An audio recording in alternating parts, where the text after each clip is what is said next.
Close your eyes and transport yourself to the vast, shattered expanse of the Olympic Stadium in Berlin, a place thousands of kilometers from home where the entire world held its breath. The air was thick with the smell of hot asphalt and the electric tension of millions watching history unfold on a single, trembling stage.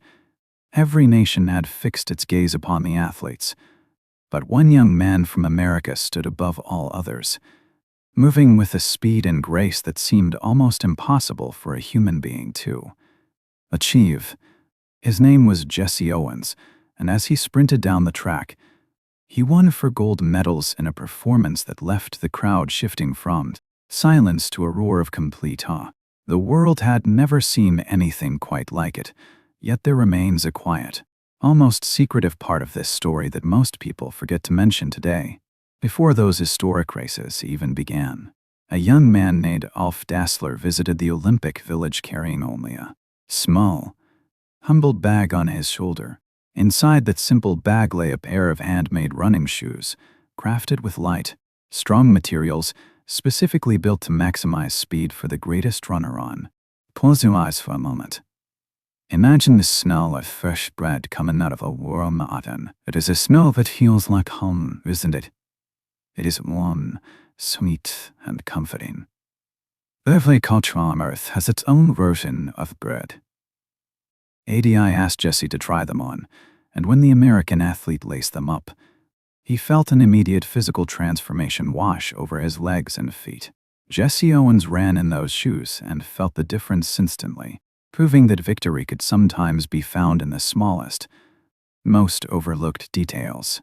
He went on to win his gold medals while wearing Dassler shoes, a fact that connected personal triumph directly to the sudden, global rise of a small family from a German washhouse.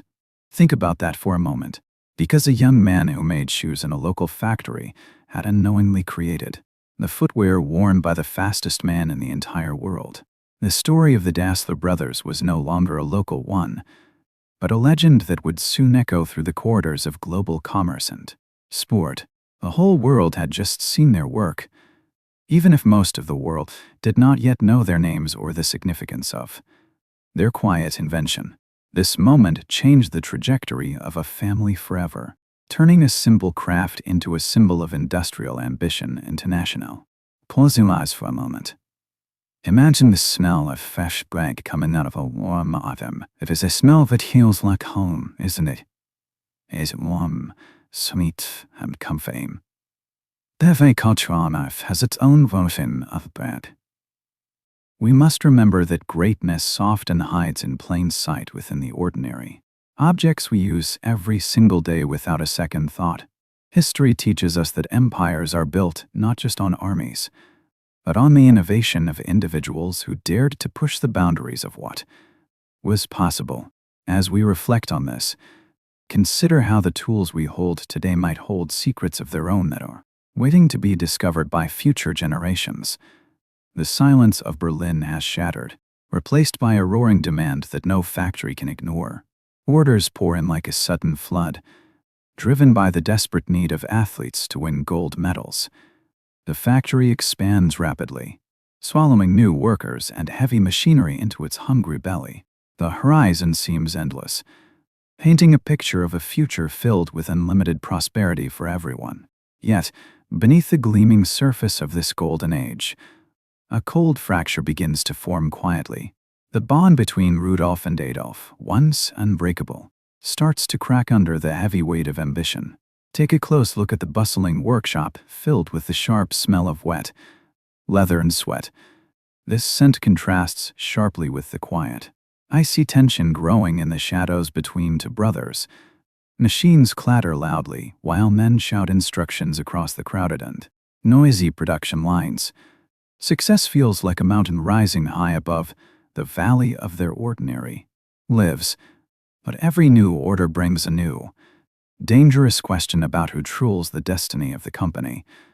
Rudolf watches the numbers climb with a mix of pride and growing paranoia in his. Close your eyes for a moment. Imagine the smell of fresh bread coming out of a warm oven. It is a smell that feels like home, isn't it? It is warm, sweet, and comforting. Every culture on earth has its own version of bread. Adolf stands nearby, his expression hardening as the shadow of betrayal lengthens across his face.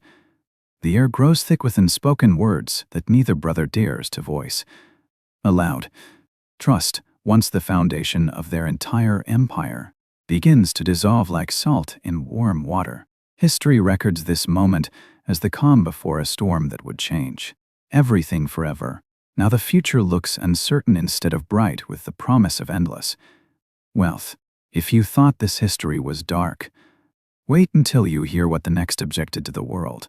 Feel the cold steel of a factory floor in 1939, where the familiar rhythm of sport shoes suddenly stops. The air is thick with dust and wet leather, but the laughter that once filled this space has vanished.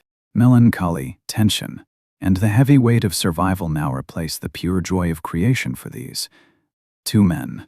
The war begins in 1939, forcing the brothers to abandon their beloved athletic footwear for a much darker path. The factory pivots instantly to produce heavy boots for soldiers, marking a permanent and terrifying shift in purpose.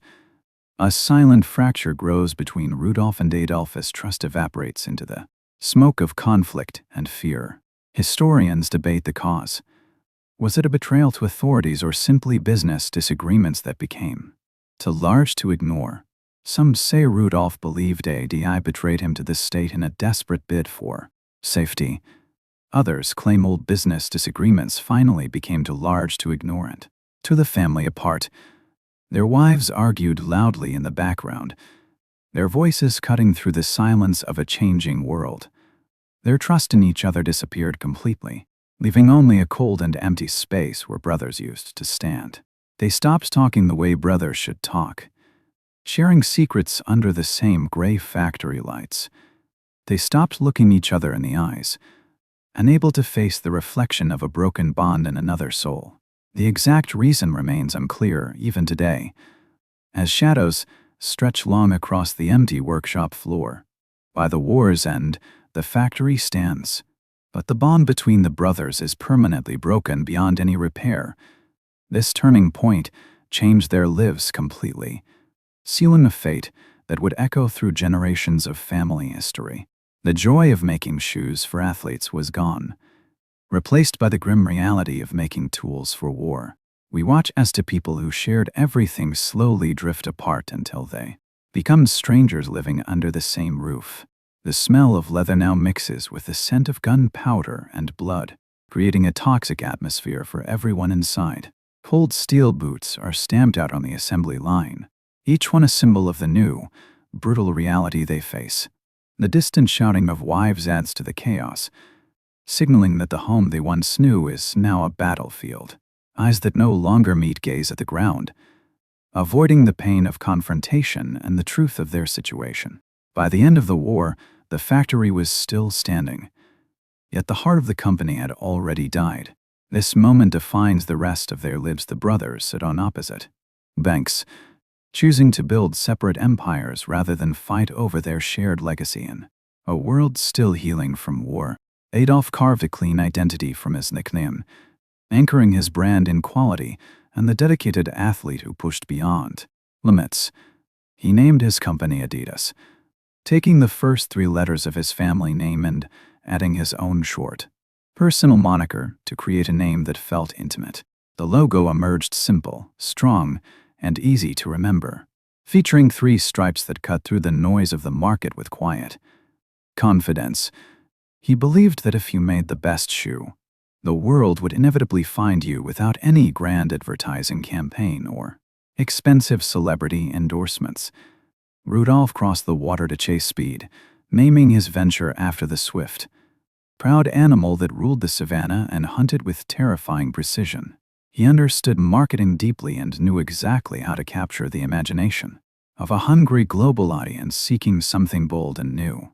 One town was physically divided, mirroring the deep rift between two brilliant rival minds who could not agree on a single future for their family business.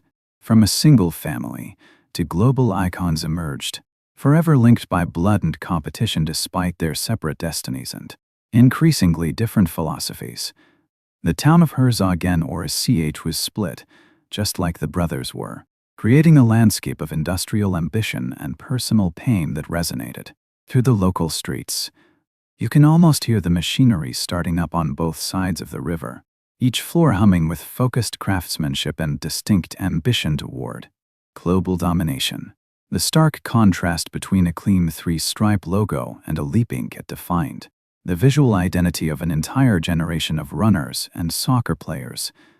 This split proved that even the strongest bonds of kinship could not withstand the pressure of unrelenting commercial rivalry and the need for individual recognition. We see today that these two brands dominate every major sporting event, yet they trace their roots back to this painful moment of separation and difficult choice. If you thought this history was dark, consider how one small decision created two of the most recognizable symbols on Earth within the space of a single year. The object itself, the shoe, became a vessel for human ambition, proving that design can outlast personal conflict and family friction forever. This story reminds us that innovation often requires the courage to walk alone, even when it tears a family apart and changes a community forever. The next time you tie your laces, remember the river that divided them and the world they built together through sheer force of will and grit. Imagine standing in a German town where the air itself divides, smelling of leather and heavy tension. Families who stitched for Adidas refused to speak to families working for Puma, creating a silent wall between neighbors. Local shops denied service to strangers, while football players chose sides before the first kick. The town fractured into distinct worlds, earning the grim nickname of the town of bent necks. Everyone looked down at the shoes of a stranger before deciding if they were friend or enemy. Decades later, both brands conquered the globe, achieving success their founders never dreamed. Even in death, the brothers remained separated by a silence that spanned 30 long years. Adolf passed in 1978, while Rudolf died 2 years earlier in 1974. Their story is a lesson about what can be built when people work together. Every time you put on a pair of these shoes, you hold a small piece of this history. You touch the memory of two brothers who once sat together, cutting leather and dreaming quietly. They built something incredible together, but then let a silence grow between them until it was too large to cross. They never said the words that could have brought them back to each other. The things we build together are always greater than the things we build alone. The people we love are worth more than any argument, competition, or empire. If this story stayed with you, please leave a comment below to share your thoughts. Tell me which brother you understood better during this difficult time. Welcome to the quiet banks of the river where our story truly begins in the early 1900s. Standing right here in the small southern German town known as Herzogenaurach. Today, you can see the green fields stretching out before you while old stone buildings watch over the water. The air smells faintly of damp earth and wood smoke from the nearby chimneys, carrying the scent of baking bread and wet wool. Life in this village was simple and unburdened by the complex worries we face now, where neighbors knew each other by name and shared the same wells. Every person worked hard at their trade while living close together in a community where trust was built on daily faces rather than contracts. This peaceful world was very different from the globalized world we inhabit today. Before the internet connected every corner of the globe instantly, there were no big sports brands dominating the landscape or famous logos on shirts, only local cobbles and handmade leather shoes. No giant corporations shouted across the empty streets of this quiet place, allowing time to move at a human pace. And yet within this humble setting two brothers were born who would change everything, carrying destiny in their eyes from the moment they drew breath. Their names were Rudolf and Adolf Dassler, and they arrived with a future that would soon fracture in unexpected ways. Rudolf was the older brother who carried himself with strength and natural confidence, often leading the family through rough terrain. Adolf, whom everyone called Adi, was quieter and far more careful in his movements, preferring precision over speed. He was deeply in love with the intricate idea of making shoes for others, focusing on every soul with obsessive care. Their father worked in a local shoe factory and taught them the craft from a very young age, showing them how to cut the leather. They watched the masters work and learned every secret while dreaming of something greater than the simple village life they knew. But dreams in a small town in the early 1900s were not easy to follow without significant capital or outside investment. There was very little money available for starting a new business or taking risks. As most families struggled to survive the winter months, there was no great opportunity waiting for them on the horizon of this small Klazuas. Imagine the smell of fresh bread coming out of a warm oven. If it's a smell that feels like home, isn't it? It is warm, sweet, and comforting. Every culture on earth has its own version of bread. Only the steady rhythm of daily labor. What they had was each other and the burning desire to create something new that could feed their growing family. And so the question begins here quietly and softly about the path ahead of them. A path that would eventually lead to war, to brothers, one shared dream, and a future that would soon divide them forever into separate empires. Where would that road take them across the map of human history, changing the way athletes move and the way we wear our shoes?